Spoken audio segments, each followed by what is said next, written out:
Also at the time, we didn't really have a concept of recovery in mental health, particularly for serious mental health illnesses. So when I was ill during the late 80s and early 90s, there was no kind of real concept of people with a serious mental illness recovering. By 2000, things had changed significantly, and we increasingly saw an emphasis on recovery. But at no time in that point, certainly for me, was anyone watching my physical health. Something that we know is that if you have a serious mental illness, you're much more likely to die at a younger age. Estimates show that that can be 12 to 19 years earlier than the general population. And the main cause of that is physical health problems, long-term physical health problems. We know that to be a fact.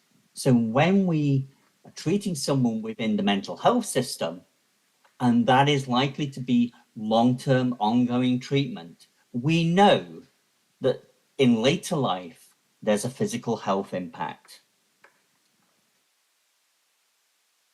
That might be people experiencing a severe mental illness, having a higher prevalence of cardiovascular diseases.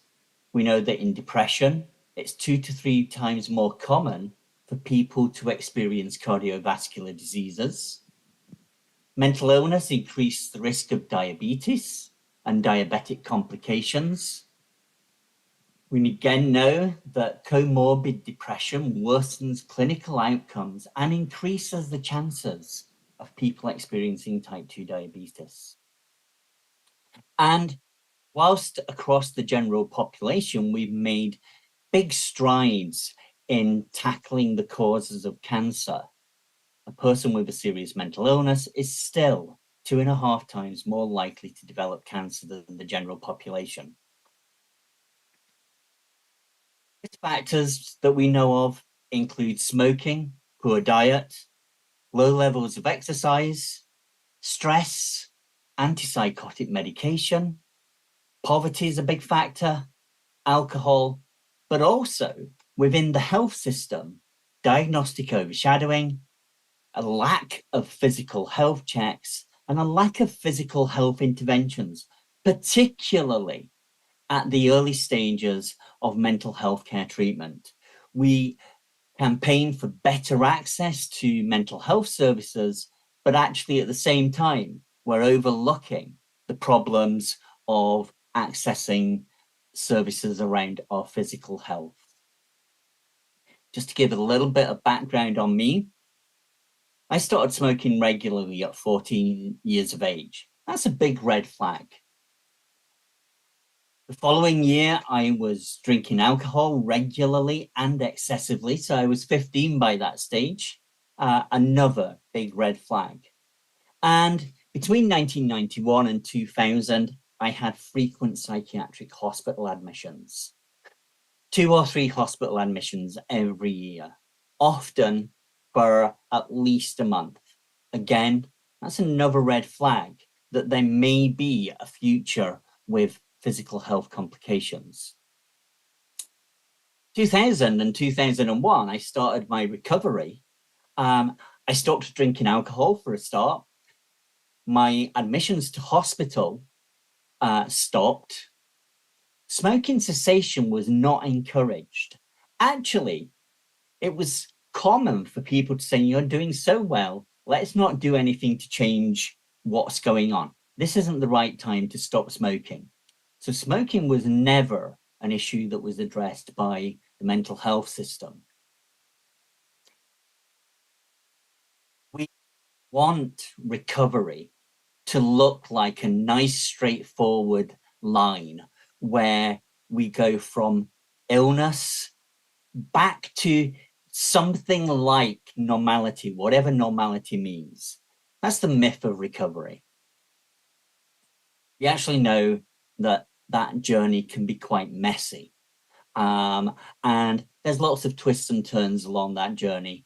And within that, as we recover mentally, we might then start to recognize that there are things not going too well with our physical health.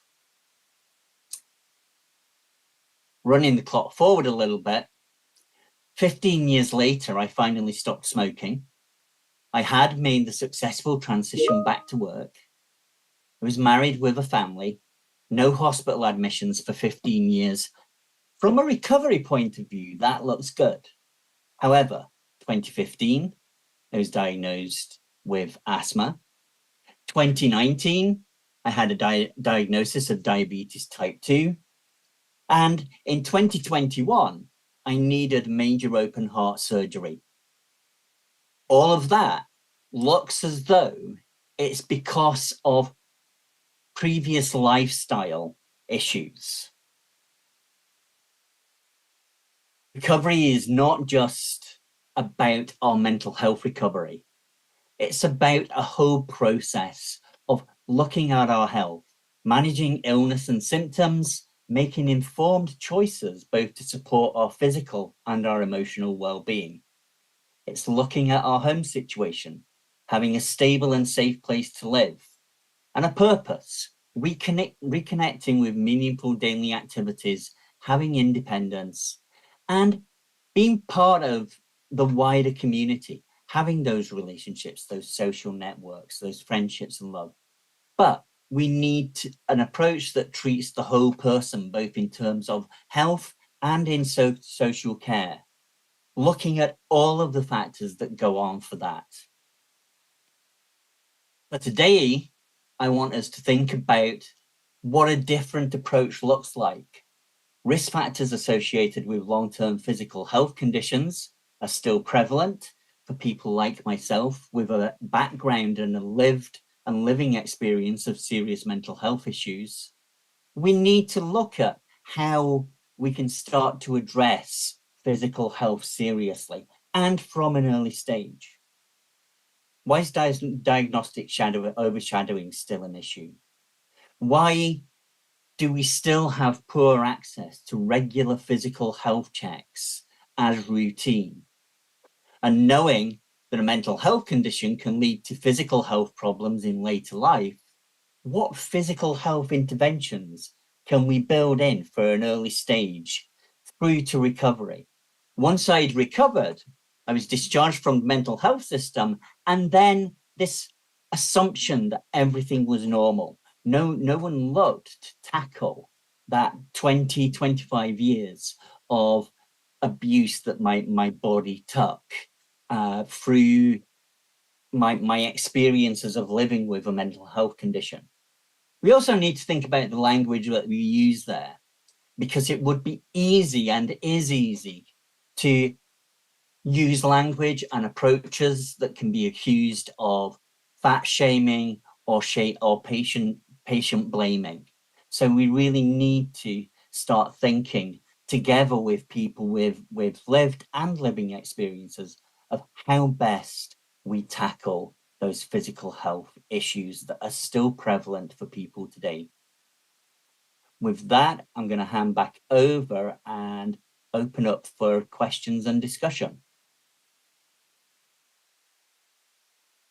Thanks, Chris. That's fantastic and a really powerful example of a life trajectory, and hopefully something that's going to be a thing of the past. So there's an opportunity for questions from the floor or comments from the floor.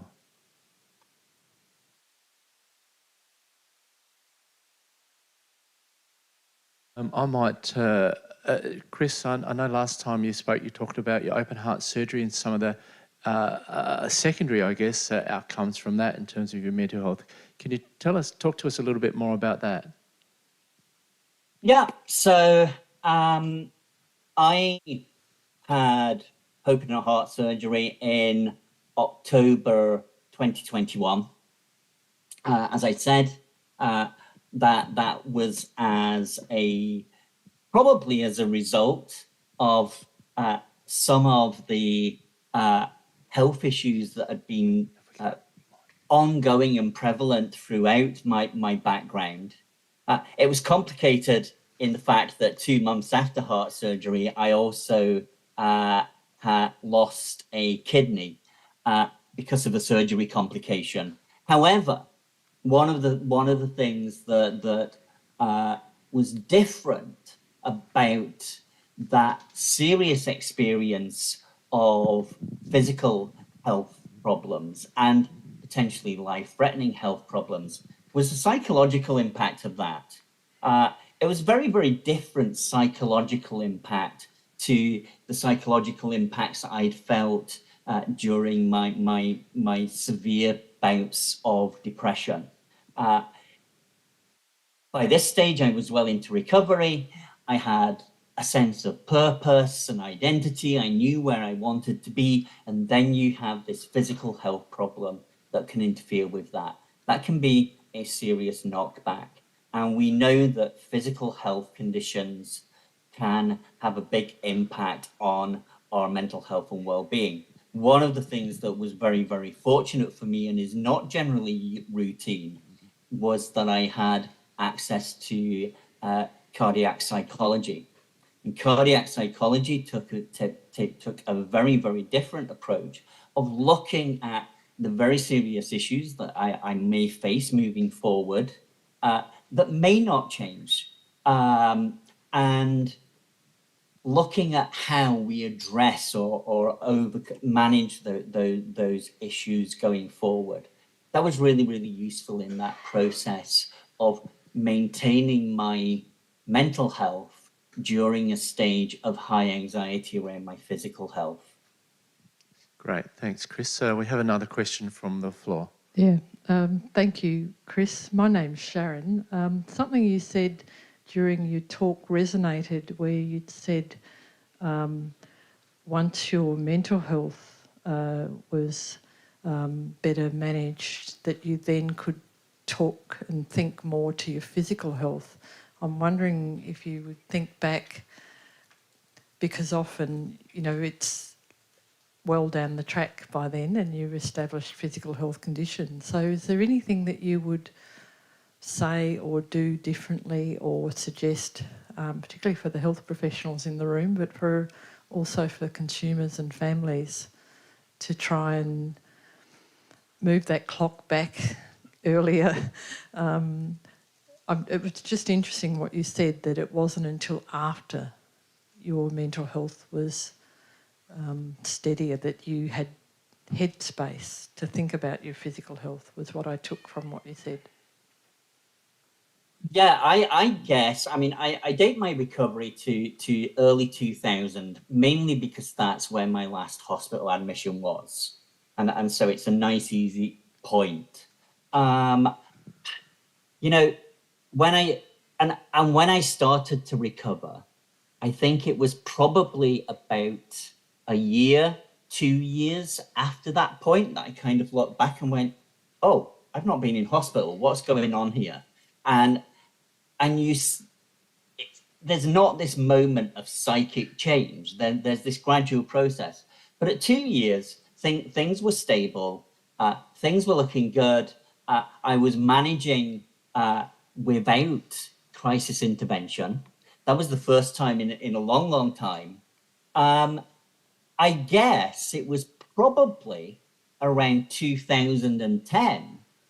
So 10 years after that point, when I started kind of going, what about my physical health? And started to approach my general practitioner and other health services of, you know, okay, I need to start thinking about my physical health. But it was me that had to be proactive in that. Whilst at that sort of early stage of recovery, I was still getting support from mental health services. There's this kind of thing where it feels as though you're either unwell or you're now well and functioning. There's no transition in that care. And I think, you know, at that 2 year point where you suddenly, where for me, I kind of had this awakening that things have changed, actually that might have been a good point to start having those discussions of okay, what do we need to address? We've got 25 years of poor maintenance of physical health. What do we need to start addressing? But that intervention didn't happen at any stage. It's Chris. I'm just conscious of the. Oh, we've got one last quick question. Perhaps at the back.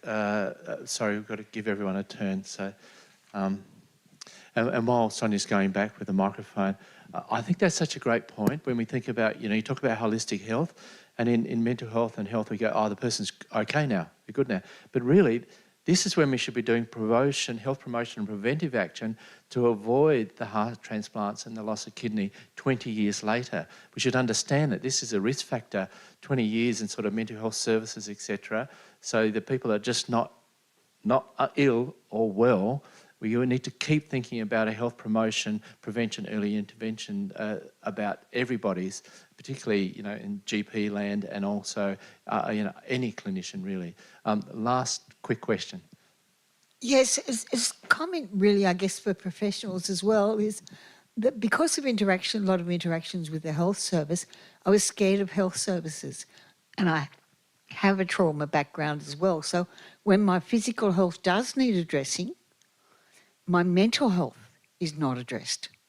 They don't consider the impact of that having to get treatment and how it affects my mental health.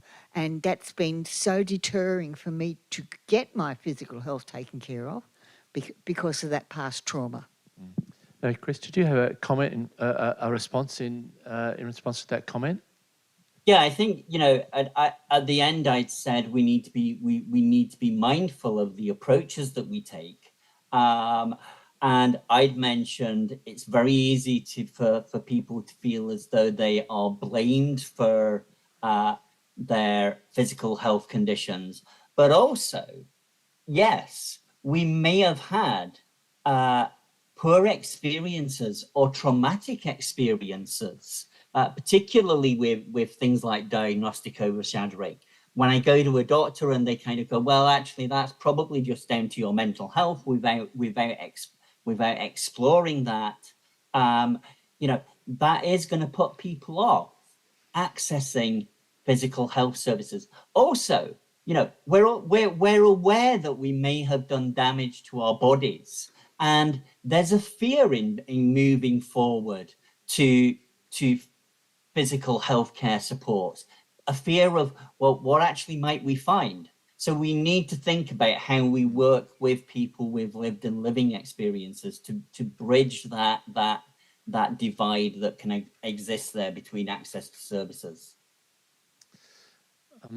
Chris, thank you. I think you've given a fantastic lived experience picture of the complexity and the trajectory that we're working with and seek to improve every day. So on behalf of us here, can we please all thank Chris White?